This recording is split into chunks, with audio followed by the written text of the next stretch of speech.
He obviously feels vulnerable. He obviously feels that these are weapons that could make a difference. But that nevertheless doesn't change the fact of what he said, which has truth in it. I mean, the Russians have not hit all the targets that they could possibly hit. They've not used all the weapons that they could possibly hit. As brutal as they've been, which Bill described very well, there's still a level of brutality that's even greater.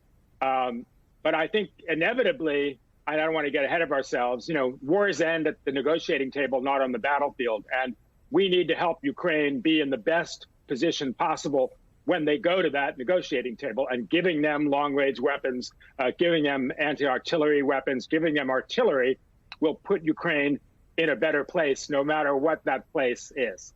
Ambassador, Ukraine's prosecutor general says her office has opened at least 15,000 criminal investigations related to this war so far. This weekend, the last living prosecutor during the Nuremberg trials in Germany, who prosecuted Nazis 70 years ago, says Putin should stand trial. I want you to take a listen. Of course, the people who are responsible, I'm beginning with Mr. Putin, should be put on trial. If he thinks he's innocent, fine, state your case. If you say you're doing this in self-defense of the fatherland or something, see if this is a good, effective defense. If it is, you should be released. If it's not, you should be treated accordingly. And accordingly, it ends at the end of a rope. We have a responsibility to try to teach other human beings to treat human beings as human beings. Ambassador, talk about that responsibility, talk about the moral outrage that you heard there, and then what it would actually take for Putin to stand trial. Well, listen, the atrocities that we've seen, that you've reported, that Rick has commented on, they are abominable.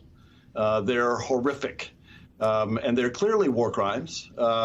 President Biden has famously suggested they may be genocide, and the accountability for those actions goes all the way to the top. It goes all the way to President Putin, and it goes all the way to the bottom. I mean, we're already seeing some of the trials that the Ukrainians have undertaken.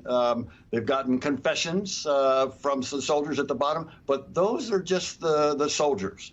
It needs to go all the way to the top. And let's say this is the important point. This accountability, the accountability of holding President Putin to account, will only happen if the Ukrainians win. The Ukrainians have to defeat the Russians, because if they don't, then there's not going to be accountability for these atrocities. Rick, Russia has blocked 20 million tons of grain from being exported from Ukraine. Can you sort of talk us through the point there? By the way, that, Alicia, is an absolute war crime. That is using food as a weapon. Ukraine famously used to be the bread basket of the old Soviet Union. They're an incredibly rich agricultural country. They're blocking the export of all kinds of Ukraine's grain, which is causing famine in places like Africa and even the Middle East. I think that's another thing that Putin has to be held accountable for, this kind of food extortion of the world.